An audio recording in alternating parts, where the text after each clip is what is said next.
In the 7th year of my betrothal to Julian Thorne, he finally achieved the rank of 3rd laureate in the imperial examinations, and I had finally saved 100 gold pieces for my dowry. I prepared a feast and went to find him with a lantern, my heart full of joy. I thought my long-held wish of marrying him was about to be fulfilled. Instead, I overheard him telling a friend, "Alara is from a family of fisherfolk, the lowest of the low. Forget 100 gold pieces, even if she had 1,000, I wouldn't spare her a second glance." A cold wind blew, and an old rain fell upon me. I turned and retreated, my extinguished lantern in hand. For the rest of my life, I never once looked back. Julian Thorne was not worthy. In the 7th year of my betrothal to Julian Thorne, he finally became a 3rd laureate. I cooked a feast and waited until the moon was high, but he never appeared. So I went looking for him. My lantern in hand, I ran into Mistress Jade, who sold tofu. She told me the county magistrate was hosting a celebratory banquet for the successful scholars at the Drunken Fragrance Pavilion. As I turned to go, she pulled me back, her eyes crinkling with a smile. "I saw Mr. Thorne at the jeweler's today. The owner said he bought a pair of jade bracelets, looked like a betrothal gift. Alara, my dear, after all these years of hardship, your good fortune is finally at hand." I lowered my head, a shy smile on my lips. Everyone in our alley knew Julian and I had been engaged for years, but had never formally exchanged gifts. Marriages were typically arranged by parents, but as an orphan, I had to manage things myself. It wasn't that I hadn't asked. The first time, he said his future was uncertain, and he didn't want to tie me down. It seemed reasonable. He was from a poor family. It was natural for him to want to secure a future for himself, so I spent all my savings to find him a good tutor and support his studies. He eventually passed the lower examinations, a small success. The second time I brought it up, he said he had little money and feared I would suffer. I was angry, but the auntie next door said that a marriage without money is a marriage full of sorrow. So I worked from dawn till dusk, fishing and selling vegetables, to build our savings. Now, in the 7th year, he was a 3rd laureate, and I had saved 100 gold pieces. This time, surely, it would be different. The thought of the jade bracelets filled me with a giddy excitement. Were they green jade or white? Green jade would complement my skin. White was elegant and refined. Both were wonderful. The banquet was half over when I arrived at the pavilion. The magistrate had already left, but a few scholars remained, drinking and laughing. The window of a private room on the 2nd floor was ajar. "I hear Laureate Thorne has a fiancé of many years. When will the wedding be?" I stood below, holding my breath. Then I heard his voice, as sharp as a knife. "Alara is from a family of fisherfolk. She is not a suitable match for me," someone reminded him. "But I hear she has saved 100 gold pieces, just waiting for you to marry her." His voice dripped with scorn. "Forget 100 gold pieces, even if she had 1,000. I wouldn't spare her a second glance." The music started again, a clinking of wine cups. "But the girl has supported your studies for years," another voice said after a while. "If you don't marry her now, won't it cause a terrible scandal?" Julian laughed, a cold, unfamiliar sound. "She attached herself to me when I was a nobody. It was a gamble, wasn't it? If I succeeded, she would become a scholar's wife. Besides, my success is due to my own years of hard study, not her selling fish. A fisher girl with such grand ambitions and a calculating heart. It is laughable that her gamble actually paid off." A cold wind blew, and a sudden rain fell upon me. I had spent summers fishing and winters selling vegetables, my hands constantly in icy water, but I never felt the cold. Because every evening, when I came home, Julian would take my red, swollen hands and warm them against his chest. He would swear he would succeed, so that I would never have to suffer like that again. Every coin I earned became the ink and paper on his desk, or an opportunity for him to network. Then, I was a diligent and virtuous homemaker. Now I was ambitious and calculating. The cold seeped into my bones. So, in his eyes, our engagement was just a bet I had placed. Now that his future was bright, he had forgotten all our years of shared struggle. He only remembered that Ilara, the fisher girl, was common. So, you won't marry her then? A cup clattered. It was Julian's voice again. Since her gamble paid off. Of course I will marry her. Besides, without a proper wife, how could Willow ever enter my home? Willow, I had heard the name. She was the most sought-after courtesan in the city, a woman of unparalleled beauty and talent. Every young nobleman and scholar vied for her attention. But how had Julian become involved with her? I remembered. 3 months ago, he had reluctantly attended a banquet hosted by the magistrate's son. He hadn't returned all night. When I had teased him about a romantic rendezvous, he had become defensive for the first time, insisting he had been in discussion with the magistrate's son all night. I had believed him. Now, I saw the truth. The rain washed over me, clearing my mind. I walked upstairs and pushed open the door to their room. They all stared at me in shock. "Ilara, what are you doing here?" I smiled at him. "Since you have eaten and drunk your fill, why didn't you send word? I made a whole table of food for nothing." Julian coughed. It was an oversight. I saw the girl sitting beside him, dressed in a lotus pink silk dress that made her skin look like snow. He subtly tried to shield her from my view. I followed his gaze and saw the jade bracelets on her wrists. They were the color of lotus blossoms shimmering in the candlelight. I nodded. "So, that is the color. Not green jade, not white, but the rarest and most expensive hibiscus jade. A fitting gift for a priceless courtesan. As for me, a fisher girl with rough, calloused hands, the most fitting accessory for me was a fishing net. It was my own foolishness. No one else was to blame." "Ilara, Julian began. But I just shook my head. "There is no need to explain, Mr. Thorne. I am just a fisher girl, it doesn't matter." I walked over, took a coal from the brazier, and relit my extinguished lantern. I had mistaken him for someone else. I would not mistake my way home. "You were right about one thing," I said, my voice calm. "You said I was gambling on you. That is true, but I was not betting on your success. I was betting on a lifetime of shared devotion. It seems I lost. Honor is found among the lowly, and betrayal among the learned." I took a deep breath. "Julian Thorne, you are a man of shallow feeling and duplicity. You are not worthy of my trust. Let us end this engagement now, with everyone here as a witness."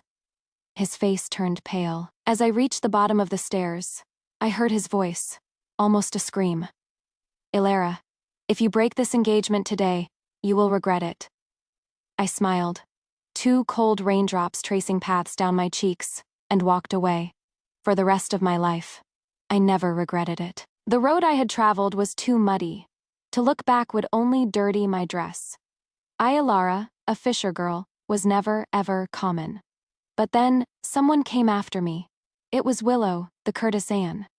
"Miss Ilara," she called, holding out an oil paper umbrella. "The rain is heavy. You should take this." The handle, warm from her touch, was placed in my hand, shielding me from the cold. "Love is a small matter," she said softly. "Your health is what is important." I thanked her. "Don't be sad," she continued. "Mr. Thorne, he does have feelings for you." The man I was engaged to for 7 years had shown me no concern. Yet this courtesan, a stranger, was showing me kindness. The situation was utterly absurd. She was about to say more, but a commotion from the room above called her back. I returned to my small courtyard. The feast was cold. A thick layer of fat congealed on the duck soup. A whole afternoon's work wasted. But cold food can be reheated. A cold heart can only be discarded. I cleared the table and packed away everything that reminded me of Julian. Then, I counted my savings. Exactly 100 gold pieces. The dowry was ready, but the groom was gone. The next morning, Mistress Jade saw me leaving with my vegetable basket, my eyes red and swollen. "It was my fault," she said, wringing her hands. "I shouldn't have gossiped. The bracelets were expensive, He was probably planning a surprise, but I knew they were already on another's wrists. I smiled and shook my head. It is not your fault. The fault was mine, for mistaking a fisheye for a pearl. I had to get to the market, but as I turned to go, I remembered the umbrella. I found the spring wind pavilion around noon. I stood at the entrance, hesitating. I couldn't afford to go inside. I was about to ask a servant to return the umbrella for me, but I felt I owed Willow a personal thank you. I am here to see Miss Willow. The servant laughed. A vegetable seller, wanting to see the city's most famous courtesan? Just then, a window opened on the second floor. Miss Alara, you are here? Inside the room, Julian was sitting at a table. He looked up, startled. Alara. Willow, seeing my discomfort, said, "You must be thirsty after a morning's work. I'll go and make some tea." The room was silent. Julian looked as if he had been drinking all night. Yesterday, I was drunk. I misspoke. He looked at me, his lips moving, but all he could say was, "I have my own difficulties." What difficulties? Was he embarrassed by his fisher girl fiancée in front of his scholar friends? Annoyed at being bound by an old promise now that his future was bright? Probably both, but the newly minted third laureate could not admit to such petty feelings. So he blamed me. Alara, the fisher girl, was common, coarse, and unworthy. So his breaking of the betrothal was not his fault. It was mine for daring to dream. I thought back 7 years. My family was arranging my marriage. I had many suitors, all more prosperous than the penniless scholar Julian Thorne. But I chose him. Not for his learning, but because on a rainy day, he had waited outside my courtyard for hours. A small packet of fine tea clutched to his chest. The only thing he owned of value, his only betrothal gift. "Miss Alara," he had stammered, his cheeks red. "I cannot promise you riches, but I can promise that if I have vegetables to eat, you will not have to eat chaff. If I have meat, you will not have to drink broth." His clumsy words had captured my heart. "Julian," I said now, my voice steady, "I only want to ask one thing. Why, after all these years, did you never marry me?" He was silent. Finally, he said, "Alara, I was wrong yesterday. If you are willing, we can pretend the broken engagement never happened." Thank goodness. Thank goodness he didn't. If he had, would I have sacrificed myself again to help him fulfill it? I laughed. "Julian, the past 7 years, I was blind. But I cried all my tears last night, and now my head is clear. From now on, I will fish and sell vegetables only for myself. I will not be a stepping stone for another's ambition." He followed me as I left, his voice trembling. "Alara, if we truly break this engagement, who will marry you? Will any of those common peddlers be able to help you seek justice?" He remembered. He remembered the unresolved legal case, the injustice that had haunted my family for years. When I was 8, my father was beaten to death in the street by the assistant magistrate's son, all over 3 fish. My mother had tried to seek justice, but we were told such a case had to be heard in the capital, hundreds of miles away. She had worked herself to death trying to save the money for the journey. I had hoped. When I was betrothed to Julian, now, he was using that promise to chain me to him. I shook my head. Even if they cannot, they would not deceive me for 7 years. He froze, the teacup falling from his hand. I thought I saw him swallow a sob. Before I left, I met Willow in the hallway. I gave her the cucumbers from my basket. A small thank you for the umbrella. She took them, but then grabbed my arm, her eyes pleading. "Miss Alara, can you buy my freedom?" That night, Julian sat alone, drinking. On the table, the jade bracelets glowed in the candlelight. He couldn't understand it.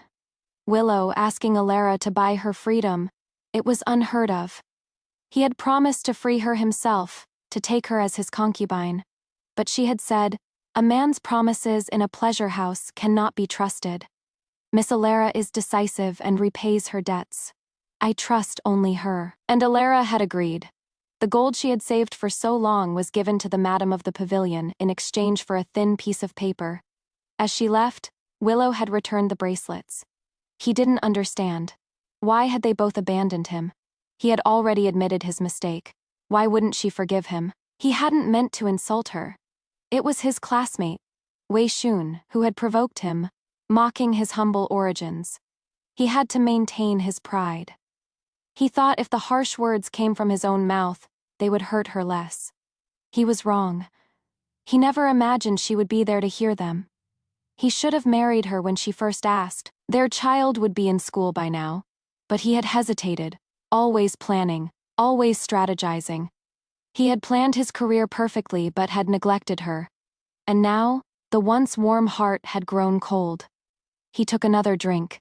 She wouldn't leave him. She couldn't. After 7 years, her heart was full of him. She was just angry, an apology, a few gifts. He sold the bracelets and bought 2 beautiful hairpins, one of red carnelian, one of green jadeite. Whatever she liked, he would give her. But when he went to her courtyard, Mistress Jade met him at the gate. "What are you doing here, Laureate Thorn? She is gone." Her voice was cold. "You did not cherish her when she was here. Who are you putting on this show for now?" He didn't believe her. He peered through a crack in the gate and saw that it was locked from the outside. "Are you sure you can help me find a way to seek justice?" I asked, still in disbelief. "Of course," Willow said. "I was once a lady from a respectable family. My father was wrongly accused, and I was sold into this life. I may not be able to free myself, but I still have connections." The money I had spent on her freedom was worth it. She explained that she had already saved enough money, but the girls of the pavilion could not buy their own freedom. Julian had promised, but had never acted. So she had turned to me. We went to the capital together. For 3 days, we knocked on the doors of her father's former students. None would open. They feared being implicated. Willow was despondent, but I was not ready to give up. My mother had died because she couldn't afford the journey. Now that I was here, I would find a way. The city was expensive. I rented a small boat on the canal and began to sell fresh fish soup. Willow, out of guilt, stayed to help. I cooked. She played the pipa, and the woman from the wine boat next to us sang. Our little business thrived. Our customers were a mix of common folk and scholars. I would offer the scholars an extra dish and ask for their advice on how to write a legal petition. They would eat my food but offer no help. The case was old. The accused was now a powerful official, and I was just a common woman. They didn't want the trouble. Only one was different. Arthur Chen, a poor scholar who had failed the recent examinations. He worked as a laborer at the docks to earn money to continue his studies. Willow felt sorry for him and would often give him leftover shrimp paste. He became our friend. When he learned of my troubles, he put down his soup. "Mistress Alara, if you wish to seek justice, I can help you." My eyes lit up. He was a scholar. He had some standing. "Do you know who I am accusing?" I asked. "I have heard rumors." "And you are still willing to help me? You could lose everything you've worked for." "Why do you think I study, Mistress Alara?" he asked with a smile. "To establish a heart for the world, a life for the people, to carry on the teachings of the sages, and to bring peace to all generations." I didn't understand a word he said, but Willow looked at him with awe. I sighed. A man like Julian could become a 3rd laureate, while a man like Arthur failed.